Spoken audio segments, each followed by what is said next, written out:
बिस्मिल्लाहिर्रहमानिर्रहीम। अस्सलाम वालेकुम दोस्तों, कैसे हैं आप? आई होप कि आप सब ठीक होंगे।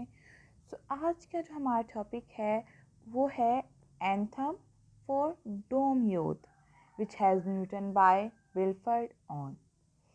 तो हम आज इस टॉपिक में इस राइटर की बायोग्राफी डिस्कस करेंगे, क्रिटिकल एनालिसिस करेंगे इस पोइम का, as well as important themes को डिस्कस करेंगे।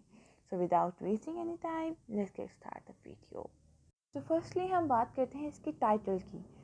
Title anthem for doom youth, इसका इस पॉइंट के साथ कैसा लिंक है? एंथम किसे कहते हैं? एंथम एक ऐसा सॉन्ग है जो किसी को प्रेज करने के लिए, यानी कि उस अप्रिशिएट करने के लिए, दाद देने के लिए यूज़ होता है।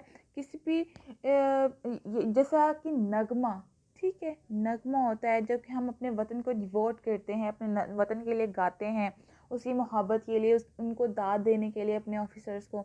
But the use of word anthem is ironic when it used with word doomed, which mean dominance, because anthem are meant to be song of praise।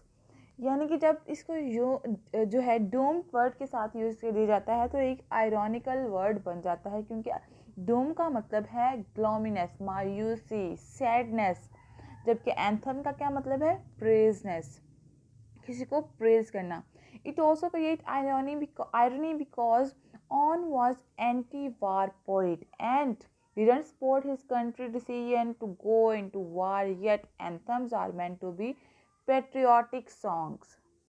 क्योंकि जो डोम यूथ है, ये एक ऐसा वर्ड है जो कि क्रिएट करता है ग्लूमीनेस, मेलनकोली टोन क्रिएट करता है, जबकि अगर इसके साथ एंथम लगा दिया जाए तो ये एक आयरनी बन जाती है। और ये आयरनी इस तरह भी है क्योंकि हमारा जो पोइट है ना, वो एक एंटी वार पोइट है। वो पोइट को जो वॉर को प्रेस नहीं करता, इस वजह से उसने क्या कहा, एक पेट्रोटिक सॉन्ग को एक ग्लूमीनेस के साथ मर्ज कर दिया।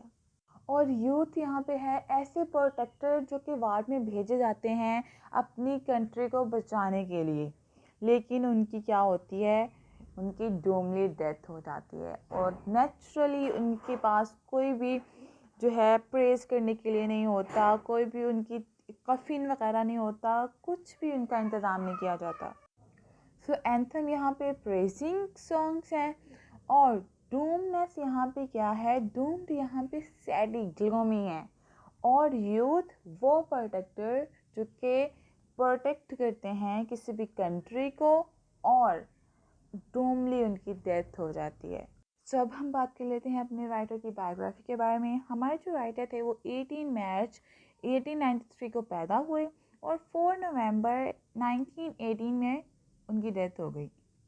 ये एक इंग्लिश पोइट थे as well as a soldier. ये एक जब वार पोइट्री लिखी जा रही थी तो उसका एक लीडर फिगर थे। फिर जो हमने आज पोइम पढ़नी है, anthem for youth Doom youth, ये इन्होंने वर्ल्ड वार 1 में लिखी, ठीक है। आफ्टर हिज डेथ ये पब्लिश करवाएगी आफ्टर वर्ल्ड वार 2। नेक्स्ट हम अपनी पोइम के बारे में जानते हैं। ये पोइम विल्फ्रेड ऑन्स ने लिखी है। ये एक एलिजी है और ये एक एंटी वार पोइम है, बिकॉज ये एंटी वार ही पोइट हैं, that's why he wrote anti war poem. इसमें जो थीम यूज़ हुआ है वो wastage of life and remembrance का थीम है।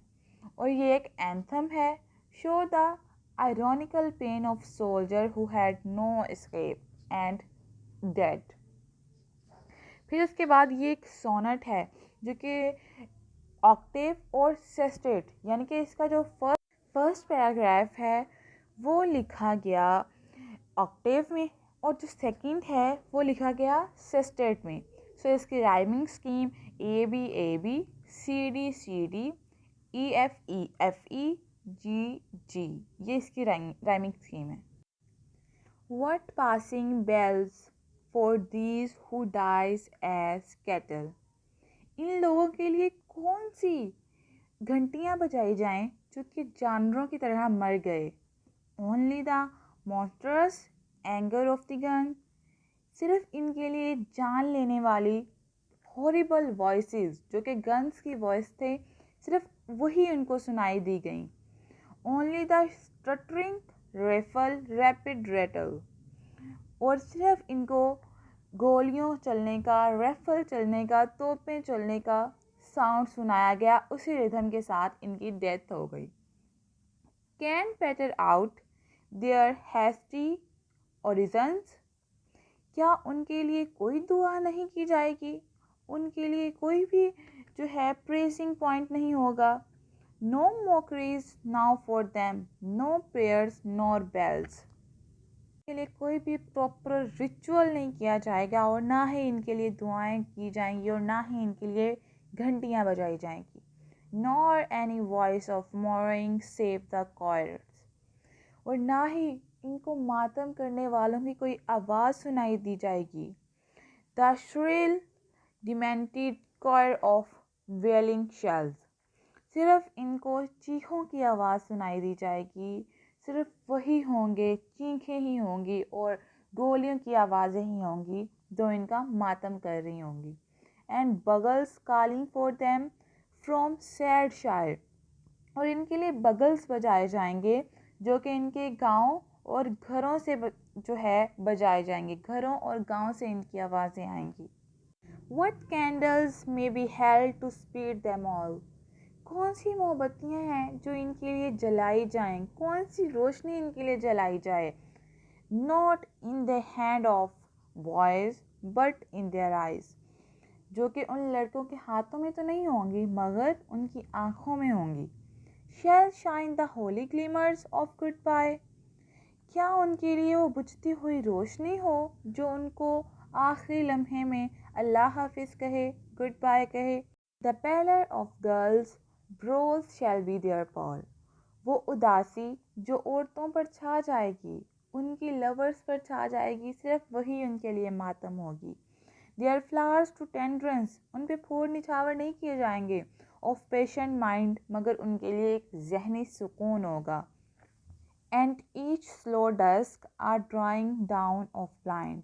हर शाम जो लड़ाई की जाएगी, जो लड़ाई अगर रुक जाएगी तो वो घरों को वापस नहीं आएंगे, वो वहीं पे रह के वहीं पे आराम करेंगे, वहीं उन साथियों के साथ जो मर गए हैं, ठीक है, और अपनी मौत का इंतज़ार करेंगे। उनके लिए कोई एस्केप नहीं है कि वो वापस आ सकें, बिकॉज इट्स देयर ड्यूटी। यहाँ पे हमें पॉइंट दिखाते हैं कि कैसे एक यूथ अपनी कौम को बचाते बचाते उसके लिए जंग लड़ते लड़ते मर जाता है। इवन कि उसकी सांसें चल भी रही हों तो भी उसको कोई बचाता नहीं है। वहीं पे रह के वहीं पे पड़े रह के उसको इंतज़ार करना पड़ता है अपनी मौत का, और वही उसका एंड है।